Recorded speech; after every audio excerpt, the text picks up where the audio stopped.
voluntad propia, es decir, tú pides la corrección, la aduana no te va a notificar de que debes corregir esto, ya lo va a tomar como una multa.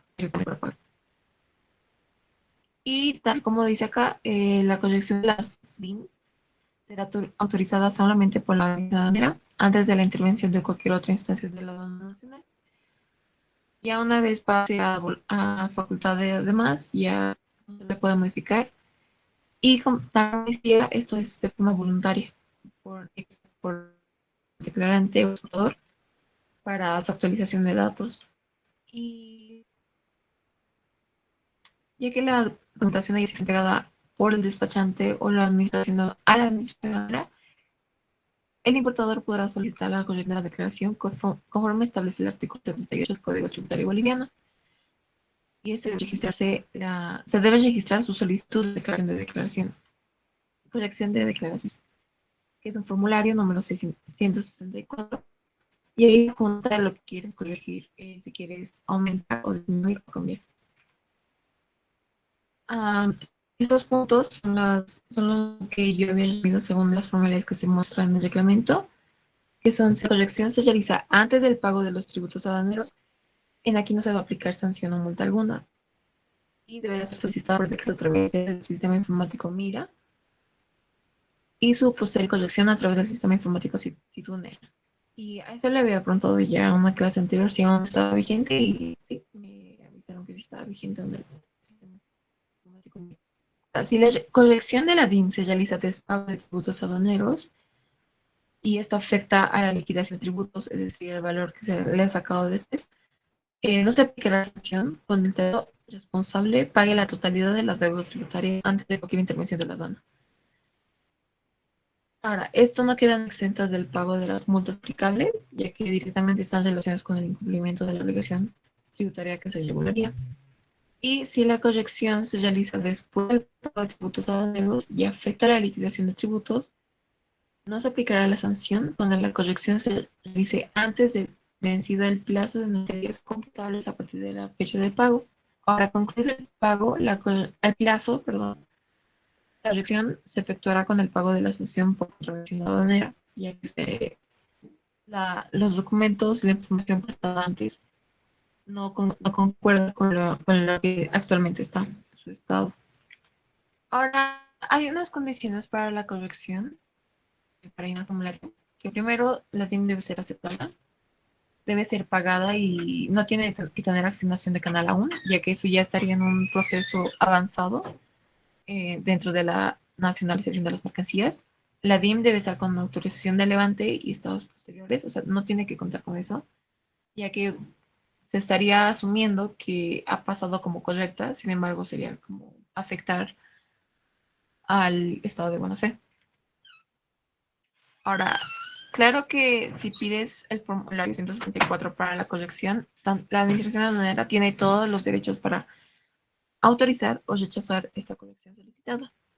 Sin embargo, para la corrección de las declaraciones correspondientes a vehículos automotores de la TIM, tiene un efecto más especial, y que se le autoriza por la administración aduanera previa verificación física del vehículo automotor, para lo que se adjuntarán fotografías correspondientes en el suma, lo que no es necesario en otro tipo de mercancías, en el que tan solo necesitas tu descripción y si es que hay cambios en adheridos más.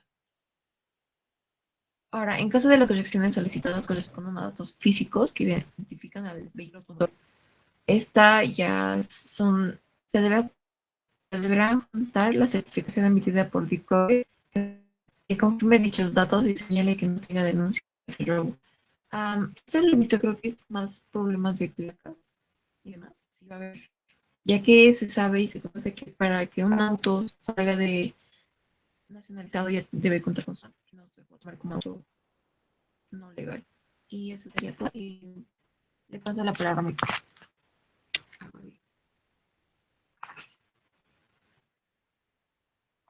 De acuerdo. Bueno, continuando con el tema, ahora vamos a ver qué es el desistimiento de la DIM. De igual manera está marcada en la resolución de directorio 0115-21, nuestro artículo 57. Nos indica que el declarante tiene un plazo máximo de 3 días hábiles para solicitar el desistimiento de la DIM. ¿Ya? Estos van a ser computables a partir de la aceptación de la declaración de la DIM por parte de la Administración Aduanera y hasta antes del pago de los tributos aduaneros. Es por eso que tenemos un plazo de 3 días.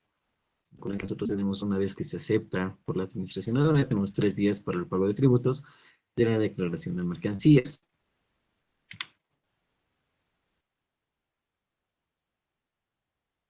Otro punto que nos indica la resolución son que los regímenes aduaneros no sujetos al pago de tributos aduaneros, por ejemplo, las donaciones, diplomático, etcétera, la solicitud o el desistimiento como tal debe ser realizado 3 días posteriores a la aceptación de la DIM y antes de la determinación del canal.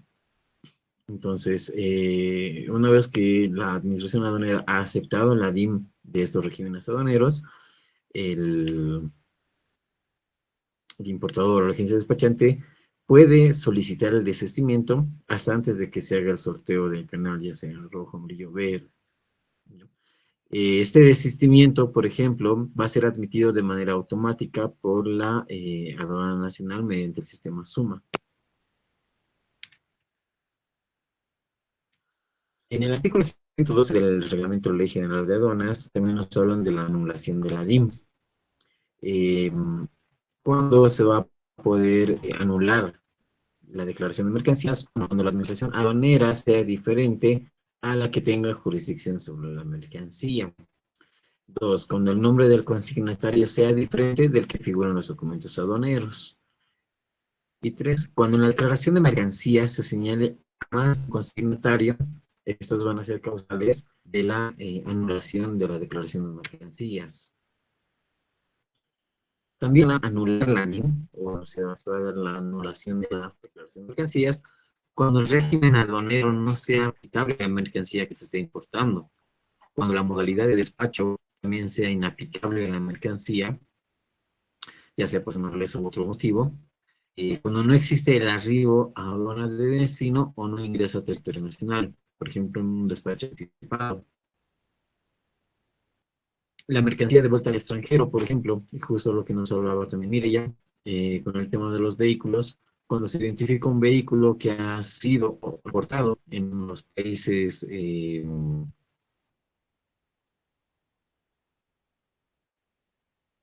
Chile, por ejemplo, de Perú, entonces se hace una devolución al extranjero, una reducción de vehículos robados. Entonces, en ese caso se va a anular la ley con la cual se pretendía realizar la importación del vehículo. Y cuando la mercancía haya sido sometida a otro régimen en una declaración anterior. Para realizar o solicitar la anulación de la DIM, se tienen 4 pasos. La primera, mediante suma, se genera el formulario de solicitud de anulación. El segundo paso, el declarante va a solicitar o debe solicitar la anulación hasta antes del plazo indicado, en el artículo 57, que es lo que habíamos visto, ¿no? Hasta 3 días posteriores a la aceptación de la DIM. Cuando cuando haya sido sorteado el canal, entonces la solicitud deberá ser escrita hasta la administración aduanera. Y como punto o paso 4, el formulario de solicitud de anulación será transmitido, va a ser firmado digitalmente y presentado a la administración aduanera o mediante el sistema informático SUMA. Ahora voy a dar paso a mi Buenas compañera, noches, licenciada, compañeros. ¿Se escucha? Si se escucha, adelante. Bueno, en el inciso A ya les mostramos esta mañana la DIM. En esto tiene varias casillas para llenar. En el A número 1 se pone el identificador único. Esto es de manera automática en la página de la aduana en Valsuma. También está la fecha de aceptación. Esta fecha se asigna por el SUMA también cuando la declaración de las mercancías está aceptada por la aduana, por la administración aduanera, perdón. En el número 3 tenemos el número de referencia y en el número 4 la aduana de despacho. donde se presenta la declaración de mercancías de importación. Y en el número 5, no sé si se puede ver o se puede agrandar un poco más. Bueno, es el destino y régimen aduanero. Este tiene que tener el destino o régimen aduanero al que está sometida la mercancía. Y en el número 6, la modalidad del régimen. En el 7, la modalidad de despacho. Esto se hace de forma automática eligiendo primero el destino y el régimen. Los dos se llenan automáticamente. En el A número 8 es el tratamiento especial. También se llena automáticamente. En el número 9 se llena el plazo, la casilla de llenado automático. Por ejemplo, si pones un tratamiento especial, se llena el plazo, o hay varias selecciones que puedes elegir ahí. En operadores tenemos el tipo de operador. Primero va a ser el importador. Este tiene que tener tiene que ser registrada en el padrón de operadores como portador. También tiene que tener el tipo de documentos a consignar, el tipo. Perdón. ¿Se escucha? Es decir, Sí, se escucha. El número de documento, consignar el número de documento de identificación del importador. La categoría, el nombre y razón social. Además, en el número C, que dice lugares, es el país de exportación, desde donde se realizó la exportación, también el lugar de embarque, las mercancías, en qué medio de transporte están, la fecha de embarque, cuándo se embarcaron las mercancías, significa, el país de procedencia, el país de tránsito, y las credenciales antes de ingresar al tránsito.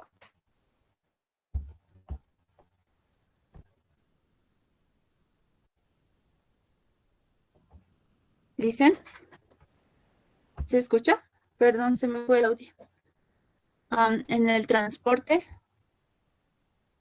tenemos la modalidad de transporte hasta llegar a frontera, la modalidad de transporte desde frontera, también si es la carga peligrosa y los gastos de transporte hasta el lugar de importación.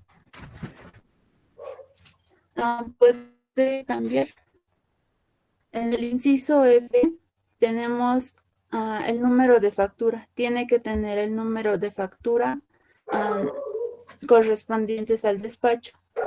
El número de ítems, en esta se va a llenar los ítems que tiene, al total de bulto y su peso, también si es peso neto, y el valor FOB en dólares estadounidenses. En el G tenemos las observaciones generales de la declaración, la liquidación total de los tributos, exoneraciones, suspensiones u otros cargos. En el E tenemos la información y valores totales de la factura.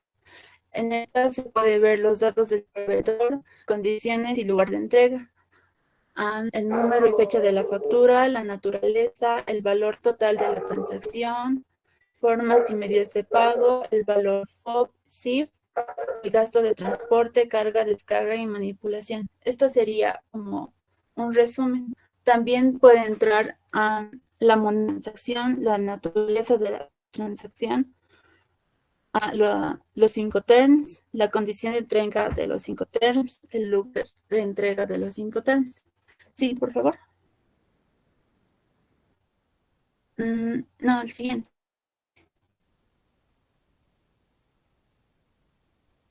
La identificación de las mercancías por ítem. En esta se puede ver la unidad física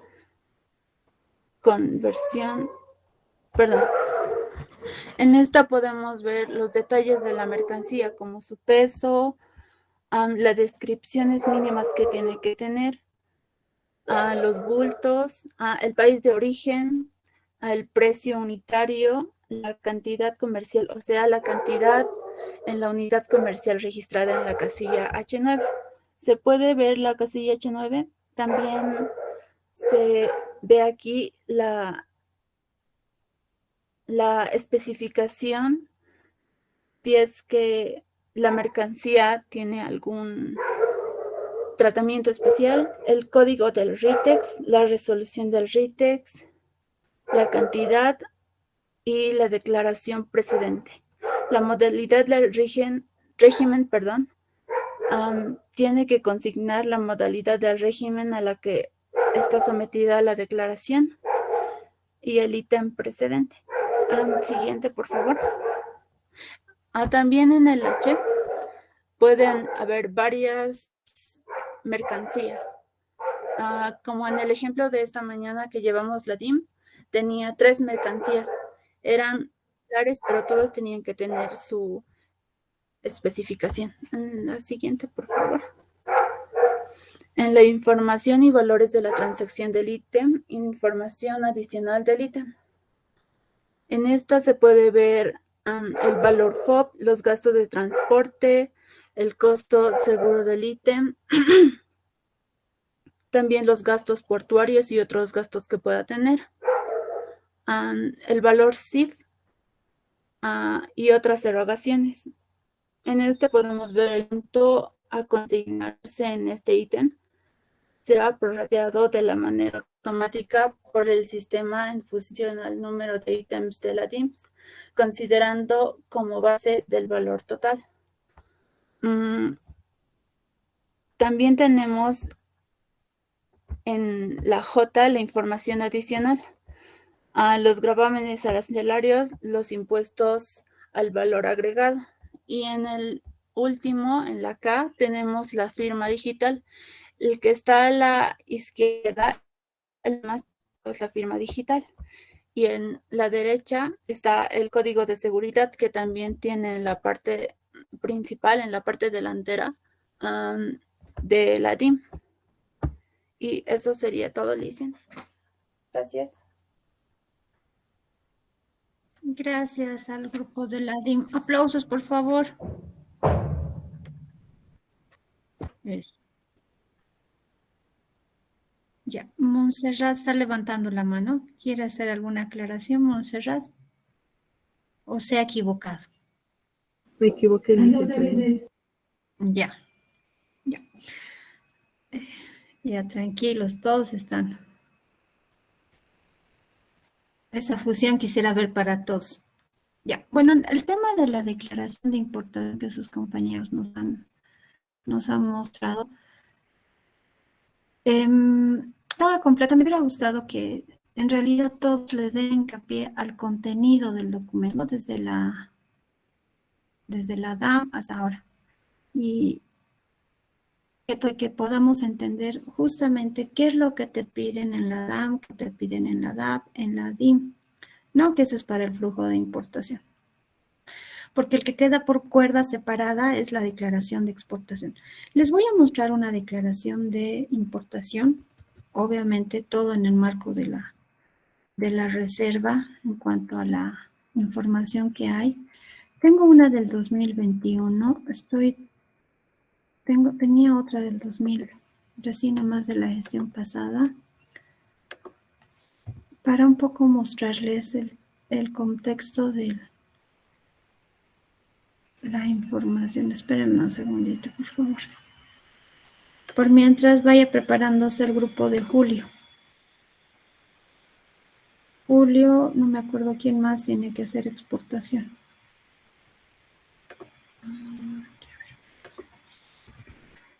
Si me permite, les voy a mostrar eso más. Espérenme un segundito.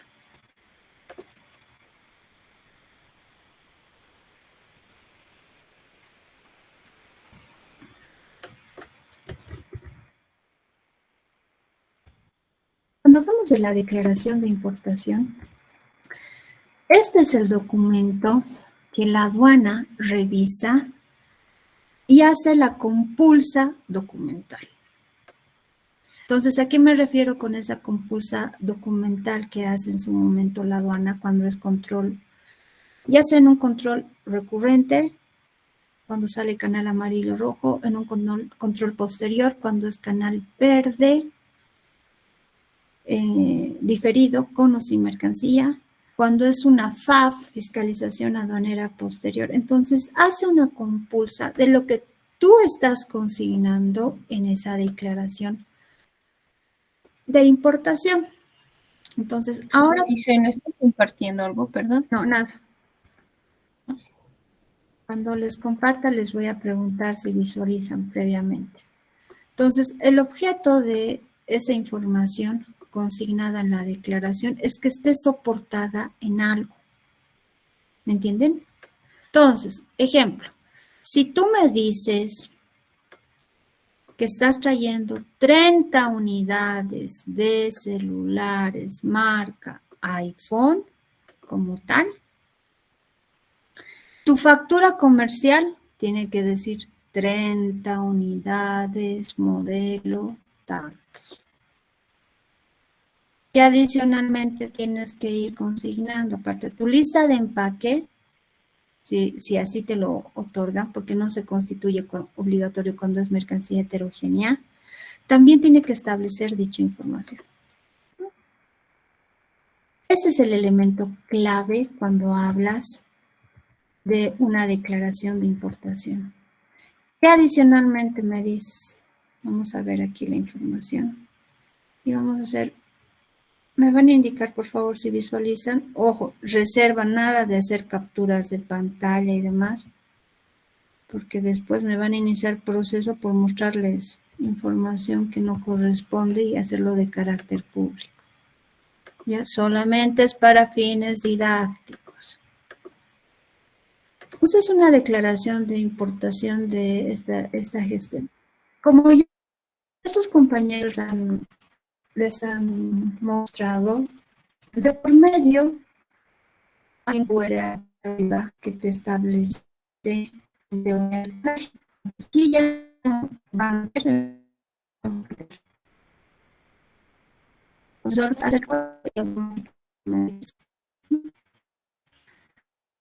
¿qué nos muestra? La información del traslado de las mercancías, de la modalidad de transporte utilizado, desde dónde está saliendo la mercancía. Entonces me dice, esta mercancía en el campus, me dice, el lugar de donde la estoy trayendo o va a venir la mercancía es desde China. Ha sido embarcada en China. ¿Cuándo ha sido embarcada? El 17/03 de 2023. ¿Dónde voy a poder corroborar aquí lo? Documento de embarque. ¿Cuál sería el documento de embarque? ¿Cuál sería el documento de embarque?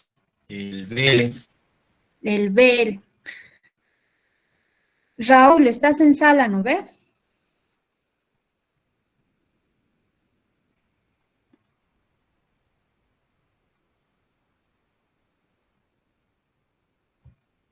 Raúl. Raúl.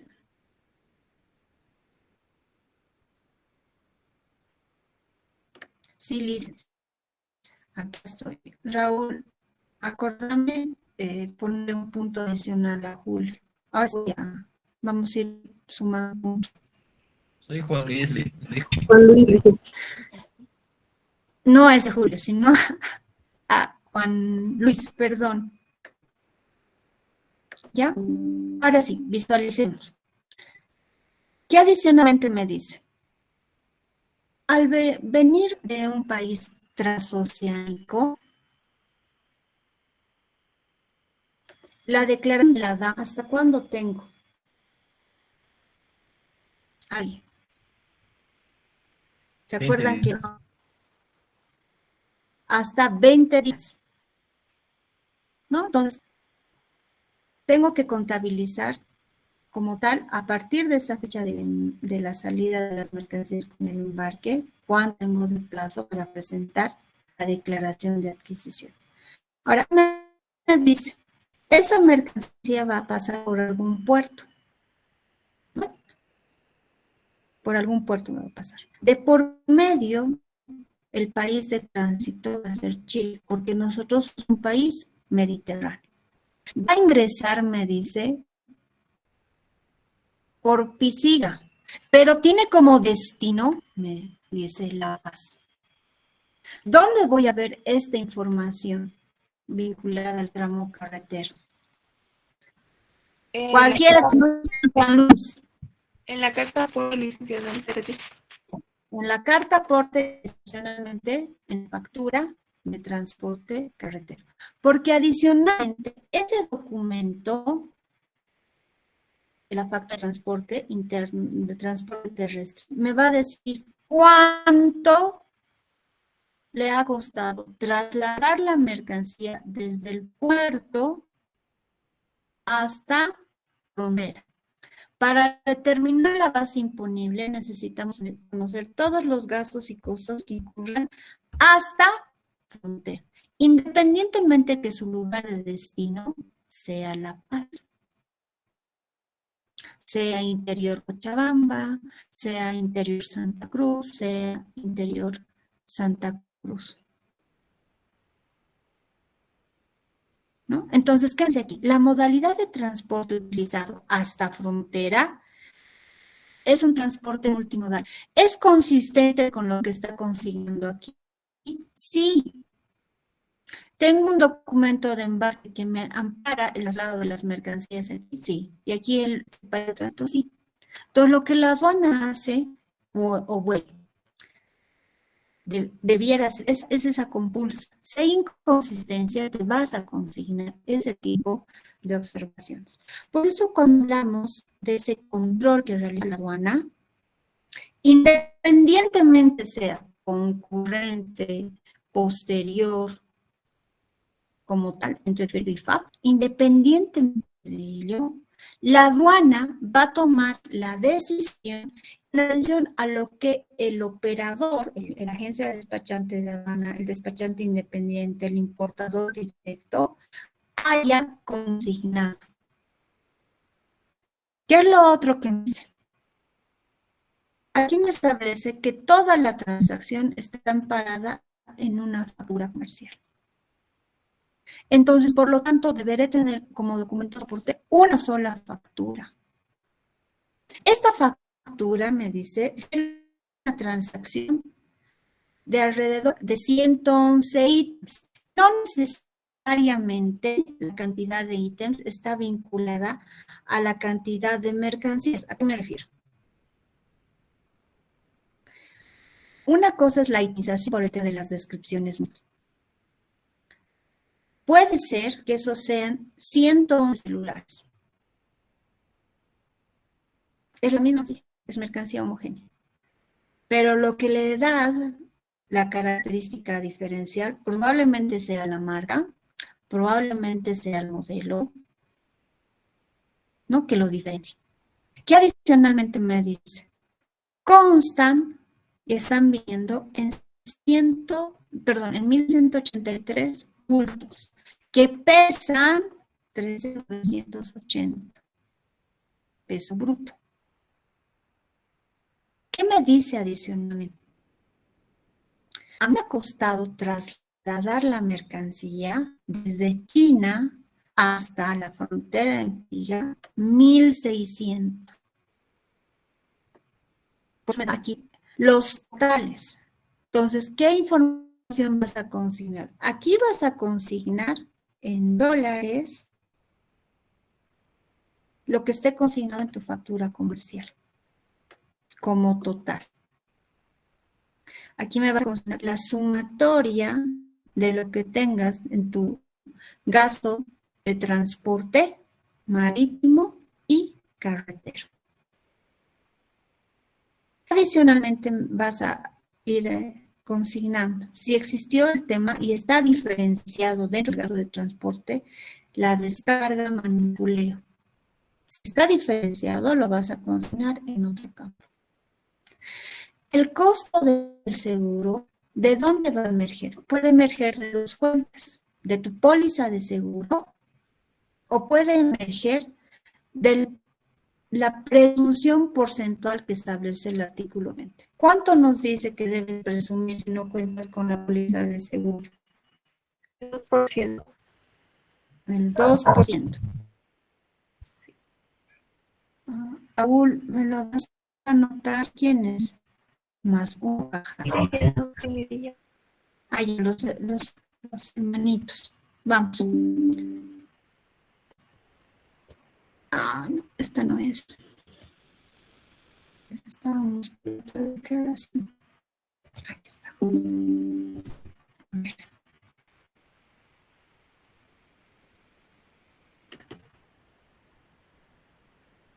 ¿No? Entonces, eso es lo que nos hables. Entonces, yo voy al momento de hacer el control como aduana, revisar esa congruencia de la información.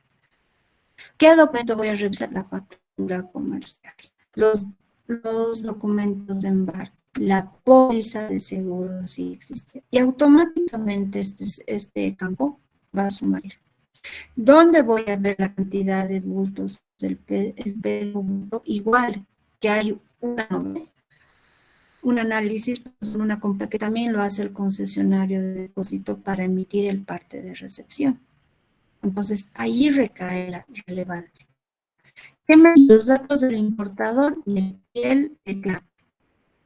El cara puede ser o no una agencia despachante de aduana, un despachante independiente o el importador directo. Puede ser la misma persona. ¿Qué es lo que tengo que revisar? En mi factura comercial aparece pues un consignatario, un comprador, debe ser nuestro importador. Si información o en mi factura comercial se estableciera que el importador es Olivia,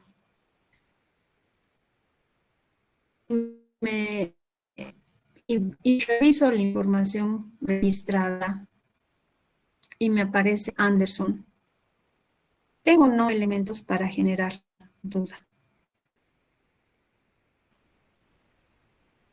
¿Ha habido algún error involuntario, voluntario? Puede ser. ¿Tengo o no tengo? Tiene. No concuerda con lo que yo metí. Por eso es la relevancia de esta persona que consigna la información. Ahora, ¿qué tenemos que tomar en cuenta? Ya nos han explicado sus compañeros. Cuando tú te registras y te habilitas, una vez que consignas el documento con el que te estás registrando, puede ser tu NIE, puede ser tu cédula de identidad. Cuando tú registras, toda la información que tú le has manifestado a la aduana se va a ir reflejando en esta disposición, en este documento, de manera automática. Se te puede ir un error involuntario, sí, puedes ir a consignar, pues el otro, ¿no? Ahora, hay momentos en los que puedes subsanar. Puedes haber cometido el error, el consignar el importador, porque somos humanos y nos podemos equivocar. Pero el tema de fondo es darse cuenta. Adicionalmente, cuando consignas el dato del proveedor, adicionalmente, para que veamos, te está pidiendo este campo, por ejemplo. ¿Se acuerdan que ayer no? El lunes veíamos la Declaración Andina del Valor. Y en el campo 34 de la Declaración Andina del Valor se establecía la naturaleza de la transacción. La aduana ha determinado que la declaración de importación adicionalmente muestre esta información. Entonces, el único documento que establece los elementos de circunstancias referidas a la transacción comercial es la Declaración Andina del Valor. No hay otro documento que tenga ese conjunto de información. Pero la limitante es que la DAP es obligatoria solamente para ciertos documentos. En algún momento estaba preveyendo dejar sin efecto la DAP. Pero ¿qué hemos dicho que representan las normas supranacionales establecidas en el marco de acá? Que son de carácter vinculante. O sea, no puedes decir tú ahora yo ya no quiero. Entonces, que en un momento se estaba planteando de que ya no exista DAP y que todo se consigne dentro de lo que es la declaración de importación. Entonces, ahí el óbice era prácticamente desmarcarnos de lo que establecía la resolución en su momento, la 1952, perdón, la 1239, de hoy es la 1952. Adicionalmente, parcialmente no dar cumplimiento a lo que establece la decisión 571, porque uno de los elementos está vinculado con la Declaración Andina del Valor. Entonces, lo que han hecho es recoger cierta información que se constituye fundamental.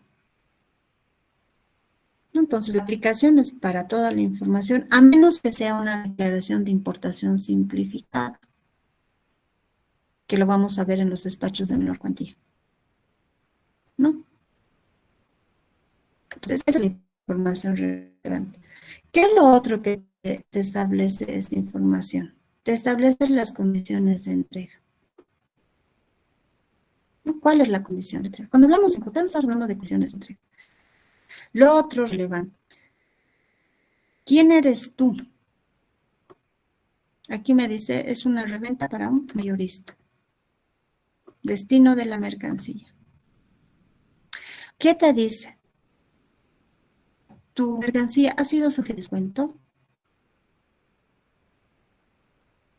¿Sí o no? Para efectos de valoración aduanera es determinante si tu mercancía ha sido sujeta a un descuento. ¿No? Porque uno de los factores de riesgo es el famoso precio sumamente bajo. ¿Qué es lo otro que nos dice? Los dos campos que se han incorporado. La forma de pago y medio de pago. Esta forma de pago y medio de pago, esta naturaleza de transacción como tal, estas condiciones de entrega como tal, tienen que ser igualitos a los que consignen en la Declaración Andina del Valor. No puede haber inconsistencias, porque la parametrización para su llenado la han sacado de ahí. No puede haber incongruencias. No me puede decir que es un pago a crédito, que se implica un pago diferido, pago posterior. Y luego me digan, no, es un pago a contado. Genera duda. Independientemente del error. Es más, la aduana no puede presumir que es un error involuntario. Ustedes dirán, pero es obvio, se equivoca. No.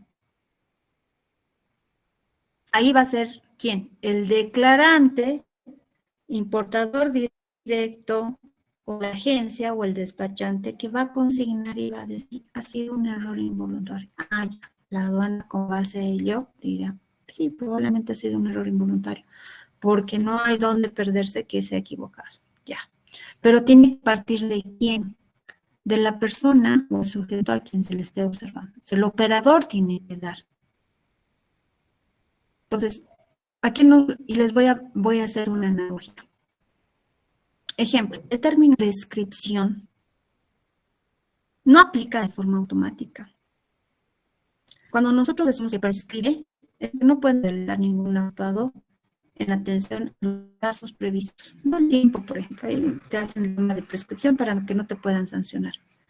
Pero la aduana no de oficio determina prescripción. Hay que invocar prescripción. Entonces aquí la aduana no se yo creo que se ha equivocado. No, yo creo. Porque tú no has llenado. ¿Quién ha llenado?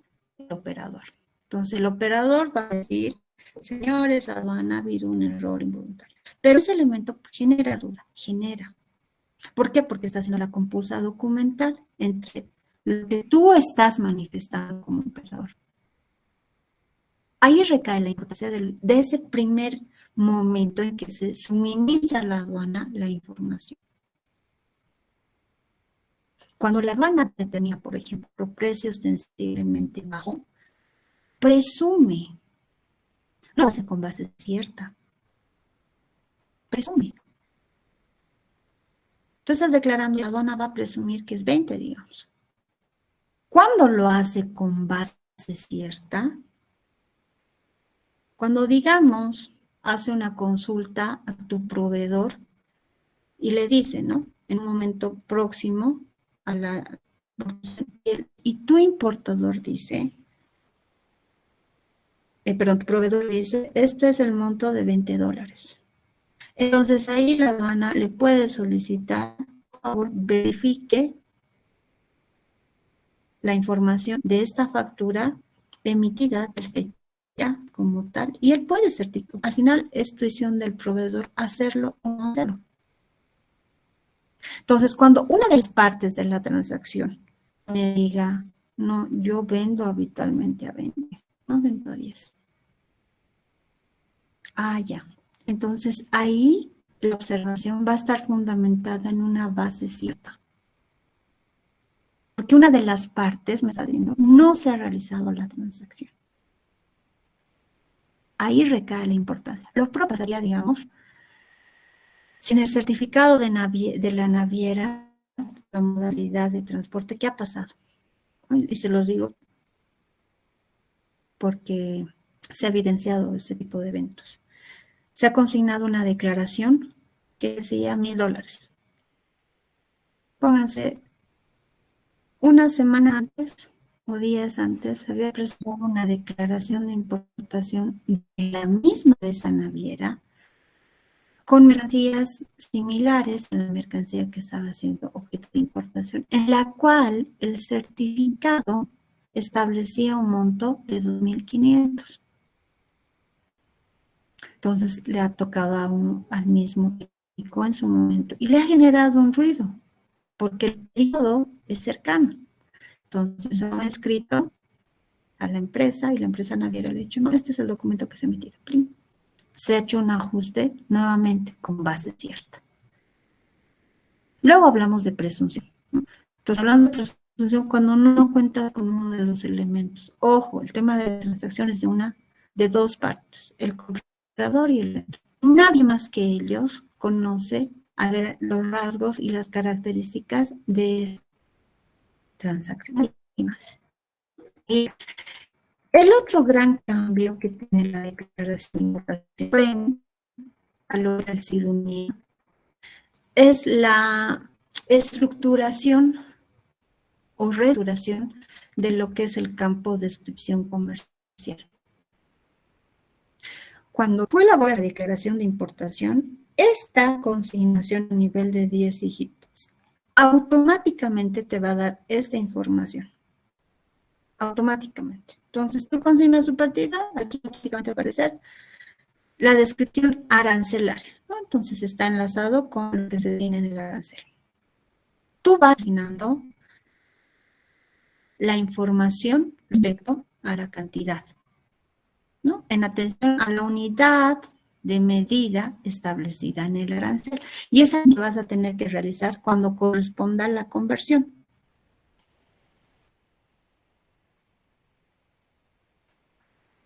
Aquí realizas, y hay una diferencia. En el tema del suma se ha establecido esa de comunes, por ejemplo, que englobaría a los otros. Y te pide la misma información que se pide en la DAC. Nombre de la mercancía, marca, tipo, clase, modelo, cuantitativo 1, cuantitativo 2, lo mismo. ¿Qué vas a consignar aquí? La información itemizada. Entonces, aquí, por ejemplo, ustedes ven que hay una diferencia marcada sobre el precio respecto al tema del gasto de transporte y al costo del seguro. No hay una diferencia marcada. Hay, por ejemplo, el peso también se hace referencia a un tema de prorrateo. El prorrateo del peso neto como tal, se va a hacer en atención, muchas veces lo hacen en atención al el valor de la mercancía. ¿Qué adicionalmente te establece? ¿Qué adicionalmente? El tipo de embalaje,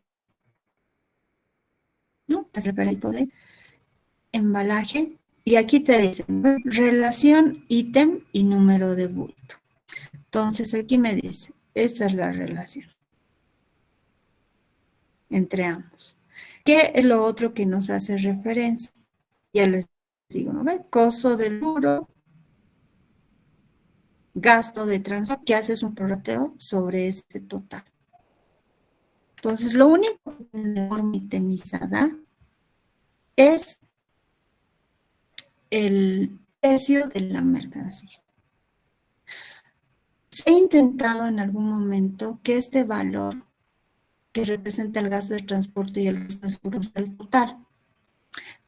Pero ¿dónde emerge la complejidad? ¿Alguien tiene alguna idea?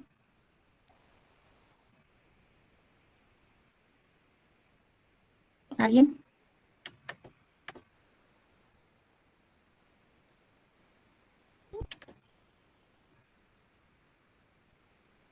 Juan Luis, Mireya,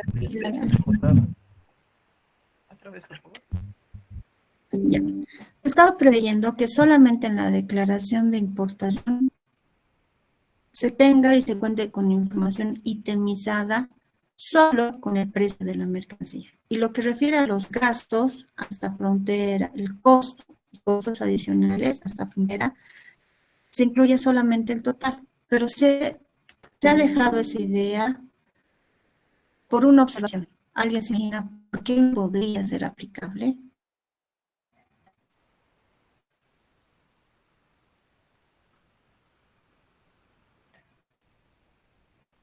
Porque la información no es exacta. No. ¿Alguien? De nuevo, vuelvan, emita su criterio. Yo opino que es más que todo por el tema de la valoración, la liquidación de los tributos. Si nosotros ponemos o solo prorrateamos el valor unitario y ponemos el valor total, no sé, habría incongruencia en el tema de la liquidación. Correcto. Es el tema de fondo. Porque cuando tú observas y haciendo el análisis en algún momento, se decía, no vas a observar al 100% de las mercancías que están siendo sujetas a importación. No necesariamente va a ser al 100%. Puede ser de 100, tengas observadas 30. Entonces, cuando tú haces el ajuste de un 240, perdón, de 6 como tal al ítem que represente, digamos, 20,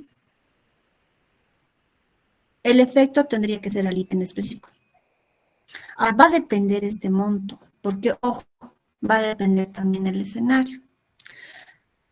Sobre todo en el tema del seguro, porque va a ir variando y va a ser en atención a tu valor. Y eso es lo que hacen un prorrateo unitario y eso tiene sus efectos en el valor total, ¿no? Entonces, por eso en su momento han dicho, no, va a tener que seguir haciéndose ese prorrateo, que no constituye obviamente un dato real, porque no es que el transportista, en este caso, ha cobrado $6 por transportar la mercancía, digamos, perdón, 5.51 por transportar esa mercancía que vale 240. Y además el costo del seguro representa, no es así. Pero por eso se hace una presunción, un prorrateo en cuanto al peso, en el tema del gasto de transporte y el costo del seguro. Toda esta sumatoria itemizada se va a ver reflejada en el pago total del gravamen arancelario. Ahora, la información que ustedes pueden, y tenemos que entender eso, este gravamen arancelario que se establece como tal, se hace por ítem. ¿Por qué? Porque no todas las mercancías pagan el mismo gravamen arancelario. Ni todas las mercancías están sujetas a un IVA, a un ICE adicionalmente o a otro impuesto. No todas. Entonces, lo que hace el sistema es automáticamente ir sumando esas alícuotas en atención. Y aquí se establece si este despacho aduanero va a gozar de alguna exoneración o no, si está sujeto a un régimen suspensivo de pago de tributos aduaneros o no.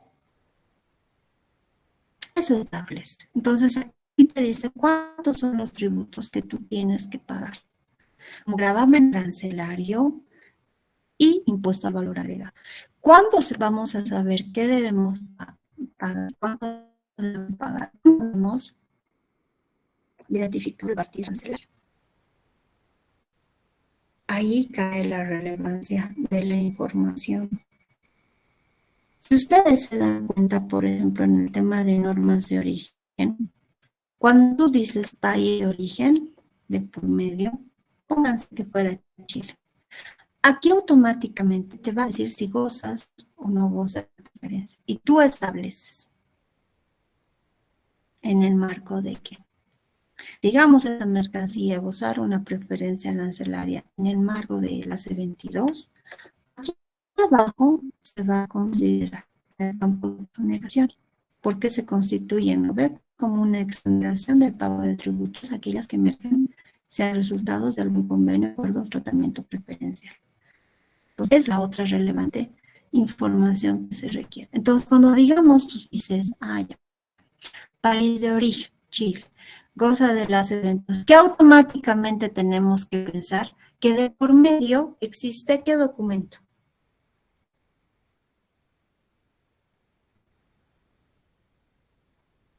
¿Qué documento adicionalmente me va a tener que presentar? El certificado de origen. Entonces, estamos entendiendo la importancia de la información que estamos generando. ¿Se entiende, no? ¿O ya se están durmiendo? No, ni siquiera. Entiende, Ligia. Ya. Raúl, no te olvides a Julio y a Mireya.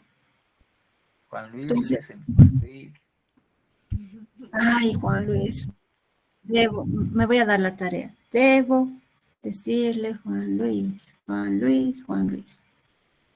Ya, entonces, tomemos en cuenta esos elementos. Ya nos hemos pasado de las 10 de la noche. Nos queda unos minutitos más. Declaración de exportación. ¿Quién está haciendo? Licenciada, disculpe, una consulta quería hacerle antes que pase el siguiente tema. En la DIM, ¿qué pasa, digamos, cuando ya se extiende la DIM y resulta de que se encuentra una falla? ¿Quién lo corrige eso? ¿Quién? O sea, yo creo que la agencia despachante al hacer la DIM, creo que ya lo cierra todo. Entonces, ¿quién es el encargado de corregir eso? Depende quién identifica la falla y en qué momento lo haces. En Si sí, digamos, ya si has identificado la falla, a ver, ¿a qué me refiero? ¿Cuántos canales tenemos en la etapa de control concurrente? son tres, pues. 3, ¿no ve? Canal verde, amarillo y rojo. Cuando es verde, en teoría, no pasa por un control concurrente. Puede pasar con un control diferido con mercancía. Ahí, ¿quién va a hacer el control? La unidad de fiscalización. Cuando pase por canal verde, tú puedes solicitar, porque no ha habido ninguna actuación por parte de la aduana. Y quien se ha dado cuenta de ese error involuntario, probablemente sea el auxiliar de la función pública. Entonces, tú puedes solicitar esa modificación. No te van a sancionar, pero tiene un plazo. ¿Alguien sabe? 90 días. 90 días, ¿no? Entonces, no vas a hacer. Ahora, otra cosa es que la aduana, y aquí es el escenario un poquito más complejo, que haya pasado por un control concurrente, canal rojo amarillo, hayan omitido el error en su momento. no se hayan dado cuenta. Pero tú, producto de la revisión que has hecho, le estás comunicando que hay un error involuntario y tienes que hacer la modificación. Entonces, por eso te digo, depende quién identifica y el momento. Ahí vas a tener obviamente una sanción, porque la norma no te dice, ¿no ve? Si es un control concurrente y es el operador que bajo el principio de buena fe comunica los errores y quiere cumplir las formalidades, no te establece un camino donde sea canal verde y tú puedas hacer las solicitudes de modificación que correspondan, incluyendo, por ejemplo, el tema del pago de menos. Puedes hacer eso. Puedes, porque te está dando la normativa la facultad de hacerlo, ¿no? El problema es cuando te identifique la aduana. Si tú lo haces, lo puedes comunicar y si sobrepasas el plazo hay una sanción, ¿no? De por medio que se tiene que pagar, ¿no? Pero ahí es que existe o no existe intervención. Ahora, hay casos en los cuales, hasta mientras vayan, por favor, mostrando sus diapositivas, hay casos en los cuales, por ejemplo, se hace un doble control. ¿Quiénes son los del grupo de la DEX? Por favor, vayan. No voy a dejarles pasar, chicos. Licen, a nosotros nos toca, no podremos hacerlo, Licen, el lunes, por favor. No, Tengo otra reunión yo desde las 10, pero yo estoy dando clases todo el día y estoy haciendo también el sobreesfuerzo, estimados.